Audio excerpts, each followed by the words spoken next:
Muito bem, voltamos a falar direto da página do Jornal Visão Espírita, no YouTube e no Facebook, para mais uma gota de Espiritismo, gota do Evangelho no lar, a visita de Jesus à nossa casa, literalmente falando. Sou Fábio Pereira, uma honra, um prazer, um privilégio falar com todos e cada um de vocês.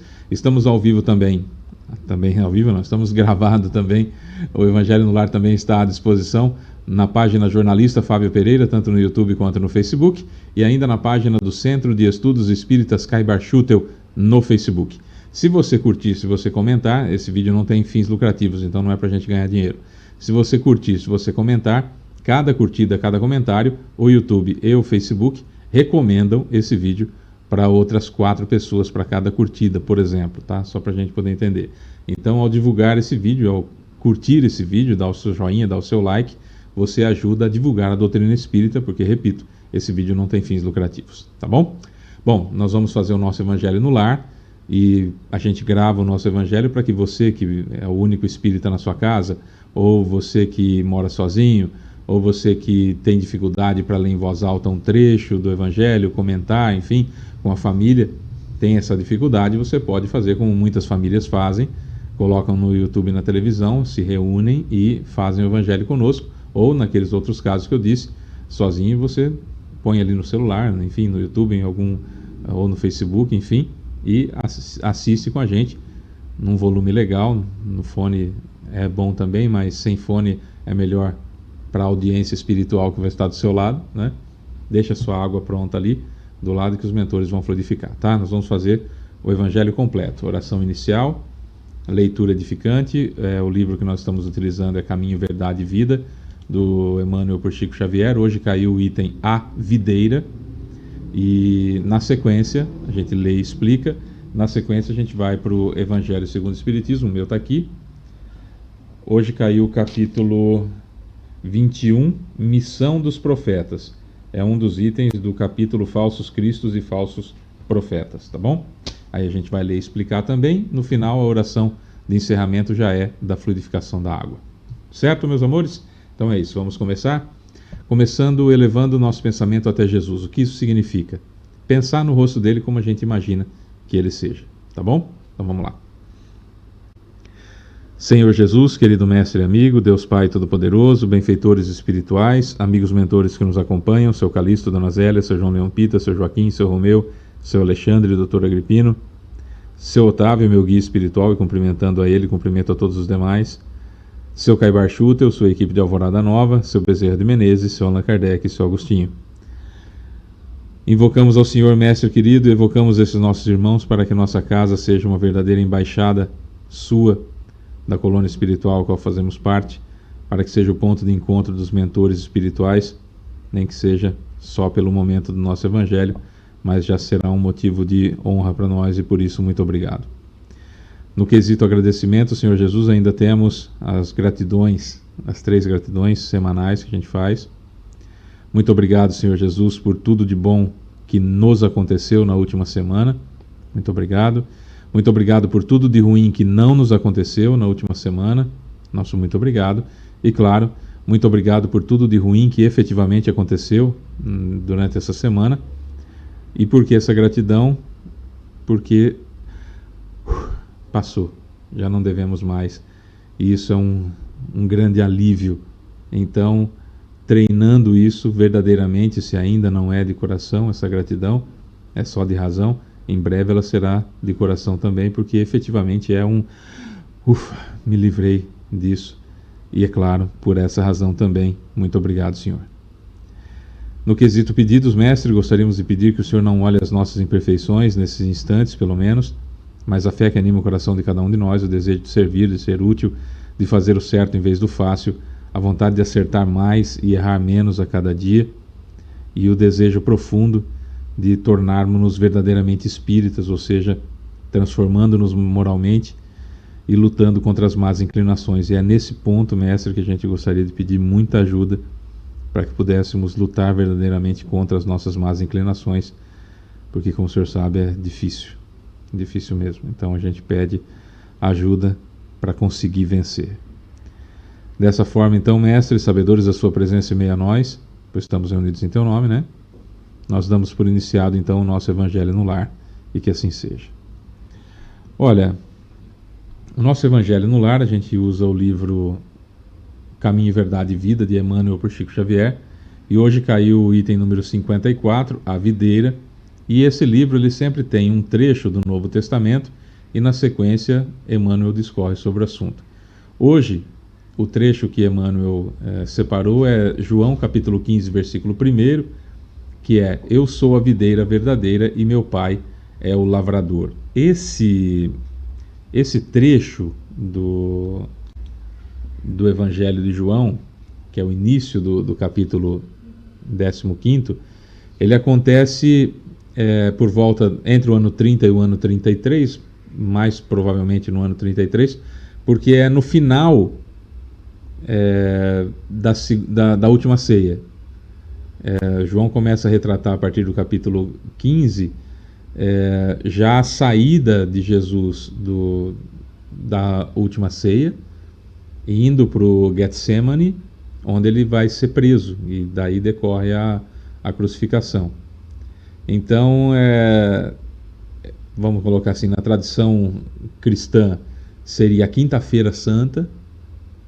Isso teria acontecido, isso que Jesus está dizendo: eu sou a videira verdadeira e meu pai é o agricultor.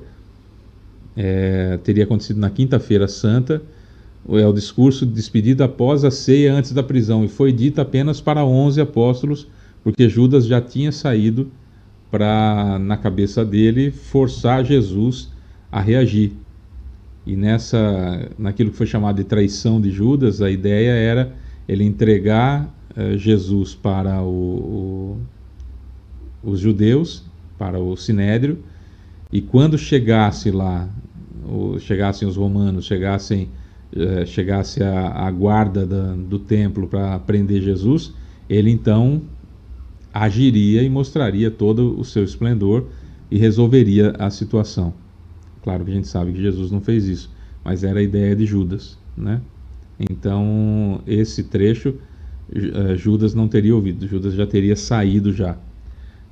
No versículo posterior, Jesus explica que todo ramo que não dá fruto, o Pai corta, e o que dá fruto ele poda preventivamente para que produza mais frutos. Essa ideia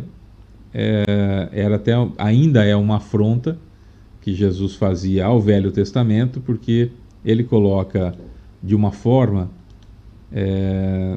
que o próprio Isaías dizia que acerca da videira, que Israel era a verdadeira videira, que Deus era a videira, Israel era o fruto de Deus direto e tal. E Jesus fala: não, eu sou a videira verdadeira e o Pai é o lavrador ou agricultor, né? E se vocês que são meus discípulos estiverem unidos a mim, vocês vão dar fruto. Se vocês não derem fruto, corta, como se corta da videira que não dá frutos, você corta, e aquela que dá frutos você poda para ela crescer. É esse o contexto dessa passagem que Emmanuel pegou acerca da videira. Eu sou a videira verdadeira e meu pai é o lavrador ou agricultor, tá? Vamos ver o que é que Emmanuel diz sobre o assunto. Deus é o Criador eterno, cujos desígnios permanecem insondáveis a nós outros. Pelo seu amor desvelado, criam-se todos os seres, por sua misericórdia, por sua sabedoria, movem-se os mundos no ilimitado. Pequena e obscura, a terra não pode perscrutar a grandeza divina. O Pai, entretanto, envolve-nos a todos nas vibrações de sua bondade gloriosa. Ele é a alma de tudo, a essência do universo. Aliás, a primeira questão do Livro dos Espíritos, quando Kardec pergunta aos imortais, é: que é Deus? E a resposta é: inteligência suprema do universo, causa primária de todas as coisas. Isso não é mais quem é Deus, né? Um cara com mais defeitos do que eu. Permanecemos no campo terrestre de que ele é dono e supremo dispensador. No entanto, para que lhe sintamos a presença em nossa compreensão limitada, concedeu-nos Jesus como sua personificação máxima. Daí até a confusão de que Jesus seria Deus. Aliás, isso foi criado pela Igreja na Idade Média, a ideia de que Jesus era Deus. Foi por votação, né, para você ter uma ideia. Então, No entanto, para que lhe sintamos a presença em nossa compreensão limitada, Deus concedeu-nos Jesus como sua personificação máxima. Útil seria que o homem observasse no planeta a sua imensa escola de trabalho. E todos nós, perante a grandeza universal, devemos reconhecer a nossa condição de seres humildes, necessitados de aprimoramento e iluminação. Dentro da nossa pequenez, sucumbiríamos de fome espiritual, estacionados na sombra da ignorância, não fosse essa videira da verdade e do amor que o Supremo Senhor nos concedeu em Jesus Cristo. De sua seiva divina, procedem todas as nossas realizações elevadas nos serviços da terra. Alimentados por essa fonte sublime, compete-nos reconhecer que, sem o Cristo, as organizações do mundo se perderiam por falta de base. Nele, em Jesus Cristo, encontramos o pão vivo das almas e, desde o princípio, o seu amor infinito no orbe terrestre é o fundamento divino de todas as verdades da vida. Hoje, nós já temos igrejas católicas sem o Cristo. Hoje, nós já temos igrejas evangélicas sem o Cristo. Hoje, nós já temos espiritismo sem o Cristo. E temos as tradicionais entidades religiosas, escolas religiosas, que nem entendem a vinda do Cristo. Por que eu estou dizendo isso? Porque sem a ideia cristã, a gente fica preso numa ideia de Deus materialista. Como frisa muito bem a competente e extraordinária professora Lucilena Galvão, toda vez que nós nos utilizamos do divino ou do religioso para atingir bens materiais, como objetivo os bens materiais, aquilo que é perecível, isso nos torna, independentemente do título que abrigamos de religiosidade, isso nos torna efetivamente materialistas. Toda vez que eu me utilizo da religiosidade ou de Deus para atingir fins materiais, eu sou, na essência, materialista. Se Deus para mim é a alavanca, Deus para mim é o trampolim, Deus para mim é o método pelo qual eu vou atingir os meus objetivos materiais, fadadamente sou materialista. Quando eu me utilizo da religiosidade, da ideia de Deus e mesmo dos itens materiais para atingir como fim, como meta, a espiritualidade, perceba que eu não disse espiritismo, a espiritualidade, então eu não sou materialista. Então é muito fácil de eu perceber onde estão as religiões ou seitas materialistas, aquelas em que o objetivo é a minha prosperidade ou o meu bem-estar materialista. Aquele lugar, aquele local onde eu aprendo os ensinamentos do Cristo para poder colocá-los em prática. Esse é o primeiro ponto. Para poder colocá-los em prática. Onde eu aprendo que Jesus verdadeiramente é o guia e modelo da humanidade, como está na questão 625 do Livro dos Espíritos. Qual o ser mais perfeito que Deus enviou à Terra para servir de guia e modelo para a humanidade? Guia para guiar e modelo aquele que eu devo imitar. Jesus. A resposta é só isso, Jesus. O ser mais perfeito que já habitou a Terra. Então veja. Quando eu entendo, aprendo, sou compelido a imitar, meu modelo. Sou compelido a seguir, é meu guia. A Jesus, fatalmente eu estou me utilizando dos meios materiais que eu tenho, como um livro, como um centro espírita, ou uma igreja de denominação qualquer, de instrumentos tecnológicos, enfim, para absorver esse conhecimento e colocar em prática aquilo que Jesus ensinou. Eu estou me utilizando dos meios materiais para um fim espiritual, portanto eu sou espiritualista. Isso significa que quando faltarem as situações, os bens materiais, eu continuarei espiritualista. O que define um ateu? O que define um ateu é o sujeito que não acredita em Deus, nem em vida após a morte, nem em alma, etc.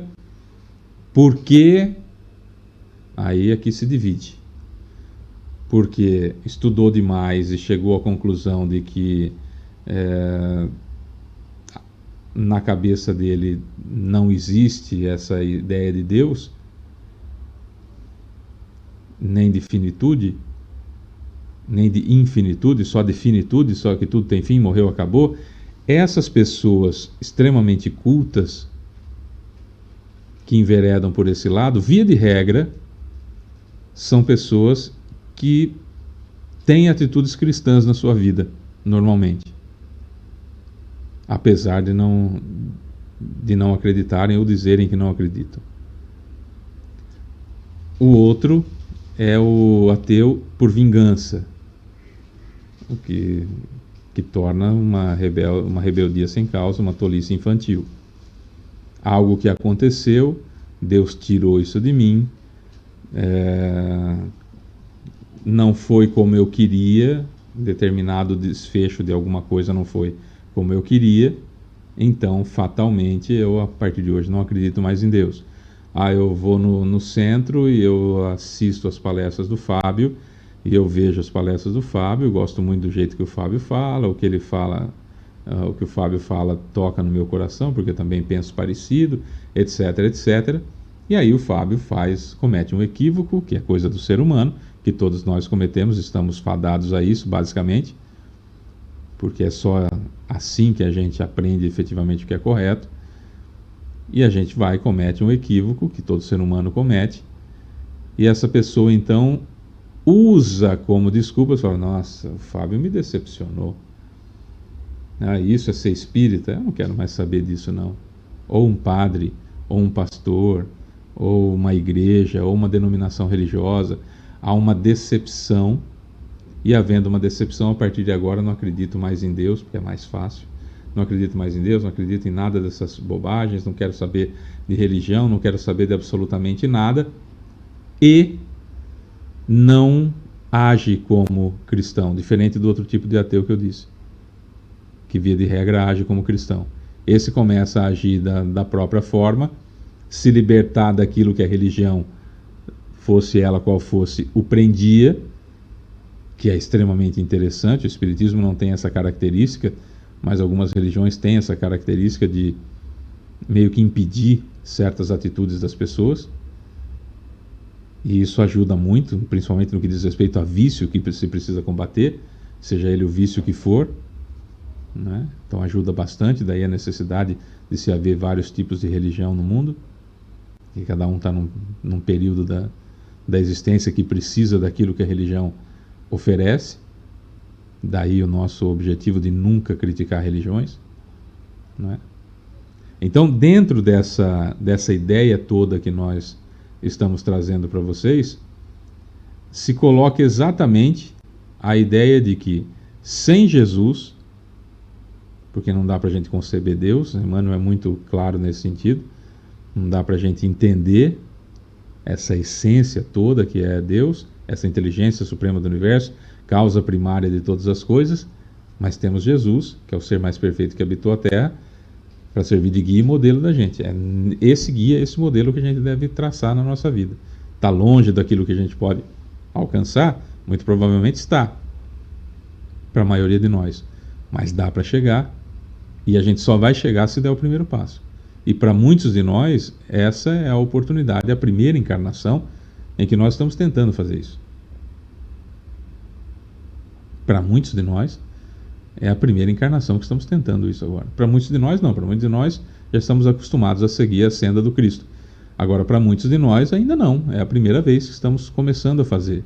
Sentimos até uma dificuldade maior. Mas dá para fazer. Se eu não der o primeiro passo, eu não vou chegar nunca. E muitos de nós estamos fazendo nessa encarnação esse primeiro passo. E é muito importante que assim seja. É muito importante que façamos isso, que busquemos isso. Então veja, o Espiritismo o tempo todo nos conclama, nos convida a sermos exatamente aquilo que Deus espera de nós, ou seja, que sejamos iguais a Jesus. Que Ele deu o guia, deu o modelo, é assim. É assim. Fábio, mas eu não acredito em Deus, que Ele está pondo a mão, que Ele está fazendo isso, que Ele está fazendo aquilo, que Ele está interferindo. Eu também não. Também não.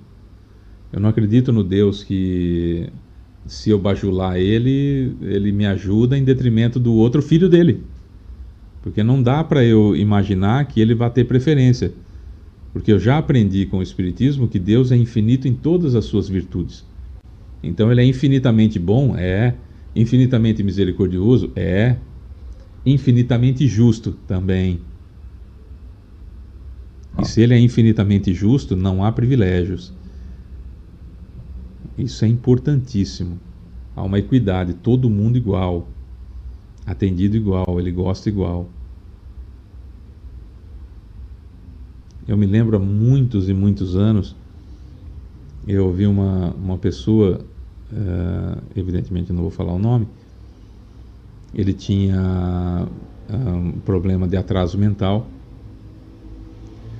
e eu tinha recomendado para ele ler o livro da Vera Lúcia Marizek de Carvalho, que se chama Deficiente Mental porque Fui Um. Deficiente Mental porque Fui Um. E ele leu e ele falou assim para mim: Fábio, Deus gosta muito de mim, mas Ele gosta igual de você, igual do meu pai, igual da minha mãe. Ele gosta de nós todos de forma igual. Porque se Ele gostar um pouquinho mais de alguém, essa pessoa explode, porque o amor dele vai ser muito grande.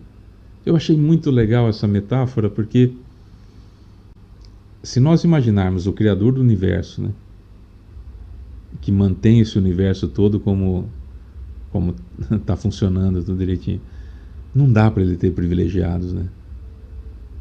Ele se emana dele, e como a gente sabe que emana esse amor por nós, se tiver um desequilíbriozinho qualquer, de um menos e o outro mais, aquele que recebeu mais vai acontecer alguma coisa muito ruim com ele. Vai explodir, como dizia esse meu amiguinho. E é muito interessante isso, nós imaginarmos que não existe diferença. Ah, Fábio, mas na família existe diferença. A mãe gosta mais de um filho do que do outro. Gosta. O pai gosta mais de um filho do que do outro? Gosta. Gosta. Não é bem gosta, é uma coisa mais de afinidade, de relações pré-existência, pré-essa existência, que diz respeito a uma afinidade, se quiser usar isso. Então existe o amor e a afinidade, fica maravilhoso. O amor sem afinidade, ficam umas faíscas saindo toda vez que se encostam. Mas há abnegação, enfim, estamos falando de mãe, não estamos falando de parideira, estamos falando de pai, não estamos falando de esguichador de material genético. Estamos falando de pai e mãe. Né? Então esses dedicam-se de igual forma, mas as afinidades existem ou não, de acordo com as encarnações anteriores. Isso não dá para a gente transferir para Deus, porque Deus é infinito em todas as virtudes, como está no Livro dos Espíritos. Então veja, quando Jesus fala, eu sou a videira verdadeira e meu pai é o lavrador, Emmanuel traz para a gente a seguinte situação: olha, se você quer produzir frutos e você quer estar onde está a videira, no caso Jesus, nesse estado de excelência, fica unido a Ele e produza frutos, faz alguma coisa da sua vida. Não seja um peso morto, porque vai ser cortado.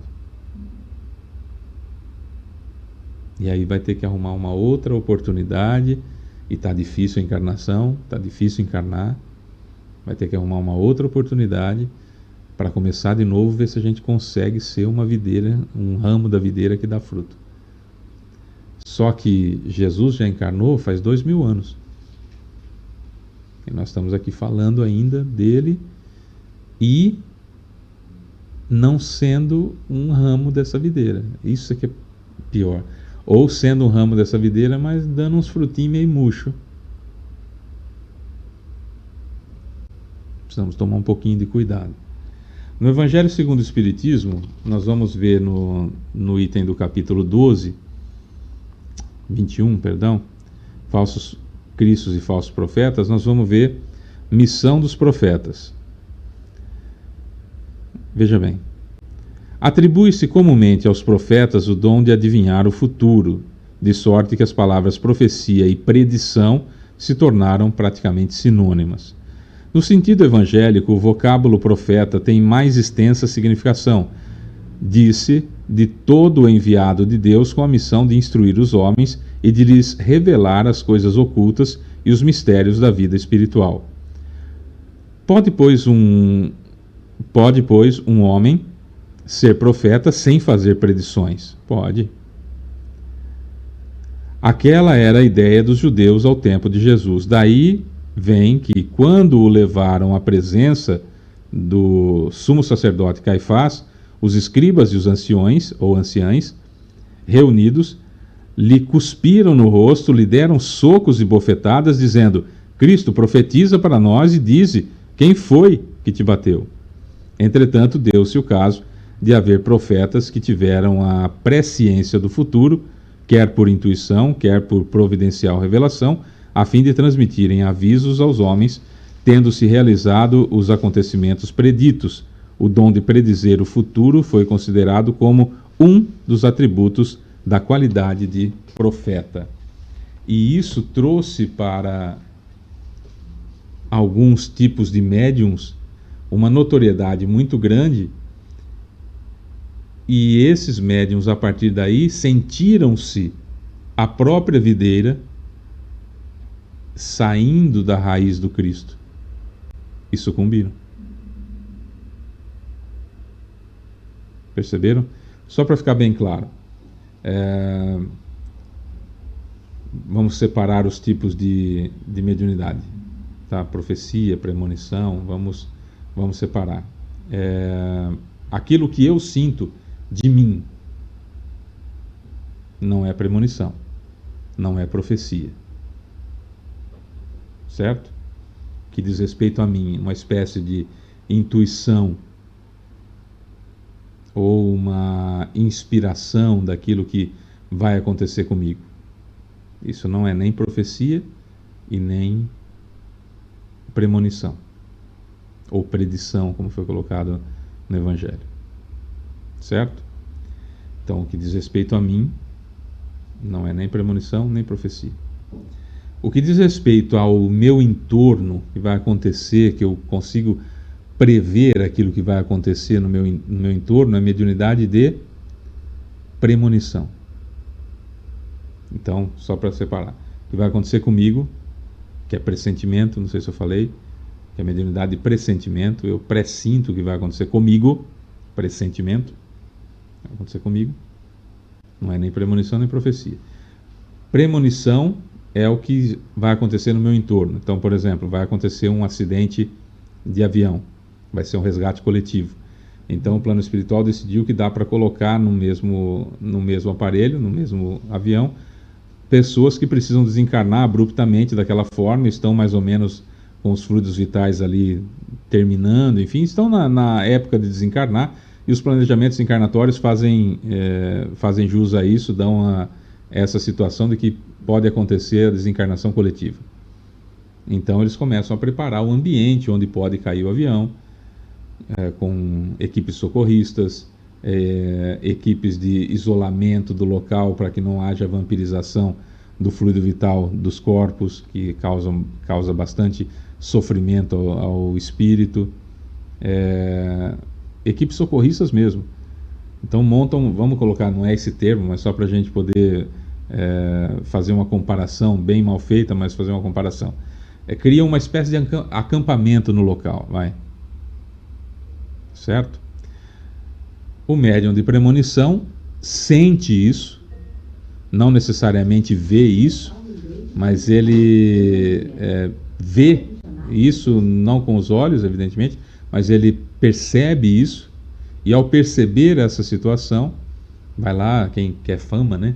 Quem quer fama vai lá no cartório e diz, vai cair um avião entre o tal dia e tal dia, registra em cartório para poder depois, ó, eu sou famoso, eu sei o que vai acontecer. Isso é premonição. Isso é premonição. Você olha para a pessoa que ainda não está grávida e aí você fala, nossa, você vai engravidar em breve, né? Muito provavelmente o espírito reencarnante está acompanhando com o grupo de espíritos que são os artífices dessa encarnação, os responsáveis por essa encarnação. Então, aquele aparato acompanhando a mãe, o médium sente, ou até vê, e aí, pelo que aprendeu tortamente ou não, acaba falando isso para a pessoa até espanta, fala, nossa, será que eu vou engravidar? Sabe essas coisas? Ou então já está grávida e nem sabe que está grávida ainda, porque é poucas semanas, né? Ainda não está não deu sinais ainda de que está grávida, e aí isso é premonição, pressentimento comigo, premonição em volta. Profecia diz respeito a aquilo que vai acontecer com a humanidade, aquilo que diz respeito à humanidade. Então há uma profecia muito, muito simples, que é: o planeta Terra está passando de provas e expiações para a regeneração. Isso é uma profecia. Isso diz respeito a toda a nossa existência, todos os seres do planeta. Porque quem tiver condições de ficar aqui vai ficar, quando o planeta passar para a regeneração, e quem não tiver condições vai ter que ir para um outro lugar de provas e expiações ainda, para continuar a evolução. Nada de extraordinário nisso. Dá para ficar aqui, fica, não dá, vaza, vai embora. É uma seleção natural, não tem julgamento, não tem tribunal, não tem defesa, acusação, não tem nada disso. O que tem é uma seleção natural, isso é uma profecia. Ah, Fábio, e a história de Nossa Senhora de Lourdes, Nossa Senhora de Fátima, Nossa Senhora de Medjugorje, essas profecias? Não são profecias, são premonições. E são premonições, e aí, por serem premonições e por serem normalmente de grandes catástrofes ou cataclismos ou grandes desgraças, já nos coloca um pezinho atrás de que seria verdadeiramente esse espírito que é dado o nome que estaria fazendo isso. Ah, Fábio, então você está dizendo que não era a mãe de Jesus em Fátima, em Lourdes e em Medjugorje? Estou. As chances são muito pequenas de ser. Primeiro porque o espírito superior, como é o caso da mãe de Jesus, o espírito superior não anuncia catástrofe e desgraça. Começa por aí. O espírito superior traz profecias para o planeta, profecias para todo mundo, não premonições de problemas e cataclismos, para criar ansiedade ou para criar uma notoriedade em meia dúzia de pessoas, ou duas pessoas, ou três pessoas, ou uma pessoa que acaba sendo o detentor daquele segredo. Isso é uma tolice. A igreja imediatamente aceita, porque não estuda mediunidade e não estuda os efeitos, como Kardec fez muito bem. Então, espíritos superiores não fazem isso. Ah, Fábio, mas e se Nossa Senhora quis trazer essa informação? Então, ela passou essa informação e alguém a serviço dela trouxe essa informação em forma de premonição, não necessariamente ela. Percebeu a diferença?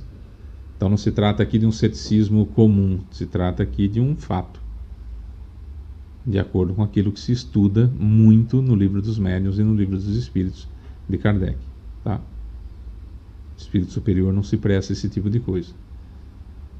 Ah, pode ser então um espírito mais rebaixado do que Maria, amando dela? Pode.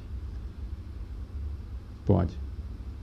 Mas aí não foi tomado o devido cuidado por esse espírito que trouxe a informação, ou na época que trouxe era o que dava para ser feito, e aí criou-se o exclusivismo. Então é complicado quando algo fica exclusivo. Kardec, por exemplo, para formar o espiritismo, para codificar o espiritismo, ele buscava as semelhanças no mundo todo. No mundo todo. Então vinha o espírito lá e falava assim: olha, o Sol é quadrado, viu? O Sol é quadrado. Ele falava, ah, é? Sim, vocês veem redondo aí, mas o Sol é quadrado. Claro que é mentira isso, né? Só estou dando um exemplo. Ah, o Sol é quadrado. Ah, tá bom. E aí ele buscava essa informação em todos os lugares onde os espíritos superiores poderiam estar dando comunicação no mundo. E naquela época difícil, do século XIX. E aí, evidentemente, que ele descobria que não. Então ele não colocava simplesmente aquela primeira informação que ele recebeu. Por isso que ele era chamado por Camille Flammarion foi chamado no momento do sepultamento do seu corpo de o bom senso encarnado. Porque ele era muito minucioso nesse quesito. E em todos os outros, né? Por isso que nós temos uma codificação brilhante. Então tem que tomar muito cuidado com as informações que chegam. E ele fazia o seguinte, ele pegava e colocava, olha, um espírito fulano de tal se manifestou na reunião tal, assim, assim, assim, na casa de fulano de tal, e disse que o Sol era quadrado. Isso merece análises maiores. Então na revista espírita, ele colocava as coisas que ele recebia, porque era importante colocar que também as informações fraudulentas vinham. E tem gente que toma a revista espírita do Kardec como sendo fonte absoluta de verdades, e não é, precisamos estudar. Precisamos estudar. Por isso que eu tenho inclusive um pezinho atrás com as obras póstumas de Kardec, porque eu não consigo imaginar que um trabalho dessa envergadura ele tenha desencarnado antes de terminar. Sabe? Tanto veio muita coisa por Chico Xavier que complementa o trabalho e esmiuça o trabalho, então eu não vejo que ele teria encerrado o Espiritismo, não deu tempo de acabar, morreu. Então precisamos pegar os escritos que ele deixou guardado e publicar como um livro chamado Obras Póstumas de Kardec. Se ele deixou lá e não publicou, alguma coisa tem. Ah, Fábio, mas tem muita coisa que André Luiz, Manuel Filomeno de Miranda, Joana de Ângeles, Emmanuel trouxeram através do Chico Xavier e do Divaldo Pereira Franco, que corroboram com o que está nas obras póstumas. Beleza. E o resto? Então vamos tentar entender o que está no Livro dos Espíritos, no Livro dos Médiuns, no Evangelho, no Céu e Inferno e na Gênese. Depois que a gente entendeu tudo isso, a gente vai para as obras do Chico Xavier e do Divaldo Pereira Franco. E aí, se sobrar tempo, a gente, depois de deter o conhecimento, a gente vai atrás das obras póstumas com a mesma atenção que a gente deu para o Livro dos Espíritos e os demais. Minha opinião. Porque eu acho que, da mesma forma, eu penso que é diferente. Eu penso que, da mesma forma que Jesus disse para os discípulos, e Emmanuel coloca claramente aqui, que a nossa fonte deve ser Jesus, que Ele é a videira e nós somos os ramos, talvez a gente precise de um ramo um pouco mais forte entre Jesus e nós, que seria Kardec. Então a gente precisa desses apoios. De repente está na hora da gente sair dessa sombra da ignorância que nós estamos e pararmos de ser falsos profetas e entender a nossa missão como verdadeiramente missão dos profetas, que é trazer luz, não predições, levar o evangelho para as pessoas, trazendo essa esperança, porque a vida futura não é mais algo que eu imagine, não é só uma promessa, é um fato. Então está na hora de eu fazer essa ponte, de eu ser um ramo que produz, um ramo dessa videira que produz frutos, e esses frutos podem ser a nossa missão de levar o Espiritismo para as pessoas. Talvez chegado esse momento e a gente ainda está preocupado com obras póstumas, ainda está preocupado se o Chico foi Kardec, se o Chico Xavier foi Kardec, está preocupado com o que o Chico Xavier teria falado hipoteticamente em segredo para um sujeito que trabalhava com ele lá, diferente daquilo tudo que ele escreveu com as próprias mãos, ditado por Emmanuel, André Luiz e tantos outros. Emmanuel dita lá: o sol é redondo. Aí vem o sujeito e fala assim: ah, porque o Chico me disse numa reunião, estávamos só ele e eu, e ele falou assim: olha, o Emmanuel falou que o sol é redondo, mas ele me levou lá para ver e é quadrado. E aí um monte de gente: ah, nossa, esse é um enviado de Deus, ele estava do lado do Chico Xavier, ele sabe todas as verdades. Vai estudar Kardec, vai ler Kardec, depois vai estudar Kardec, depois vai ler os livros do Chico, depois vai estudar os livros do Chico. E esse sujeito deixa ele plantar o que ele quiser para lá. Porque a videira verdadeira é Jesus. O resto é resto. Basicamente a nossa ideia é essa hoje, tá bom? Bom, vamos lá. Vamos finalizar o nosso Evangelho no Lar. Agora a gente vai fazer a oração final, que já é a finalização da fluidificação da nossa água, tá bom? Então vamos lá. Elevando mais uma vez o pensamento até Jesus. Senhor Jesus, querido Mestre e amigo, Deus Pai Todo-Poderoso, benfeitores espirituais, amigos mentores nomeados e não nomeados que aqui estiveram, nosso muito obrigado pela presença de todos e cada um de vocês. Nosso guia espiritual, também o nosso cumprimento a todos os presentes, seu Caibar Schutter, sua equipe de Alvorada Nova, seu Bezerra de Menezes, seu Allan Kardec, seu Agostinho, muito obrigado a todos e cada um de vocês. Ao Senhor Mestre, nossa gratidão eterna pela misericórdia que o Senhor tem conosco, os acréscimozinhos de misericórdia também, como hoje o Senhor nos concedeu um. Nosso muito obrigado, um beijo enorme no seu coração, mas antes de nós encerrarmos, por favor, permita que cada um de nós agora, ao fazer o pedido de endereçamento a quem essa água vai ser um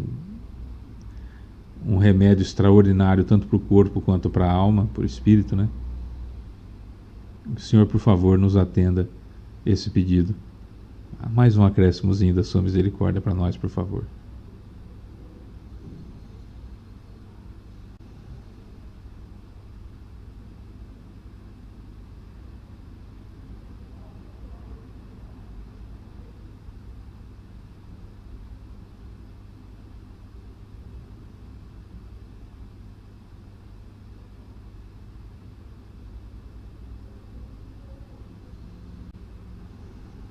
Obrigado, Senhor. Obrigado de coração. Com a sua autorização e permissão, então, encerramos o nosso Evangelho no Lar. Muito obrigado e que assim seja. É isso, meus amores. Agora, só na semana que vem. Toda quarta-feira tem o Evangelho no Lar, domingo, 10 horas da manhã, ao vivo, aí sim, ao vivo, nosso bate-papo sobre o Espiritismo. Beijo enorme para você que fica. Até lá, se Deus quiser. Tchau.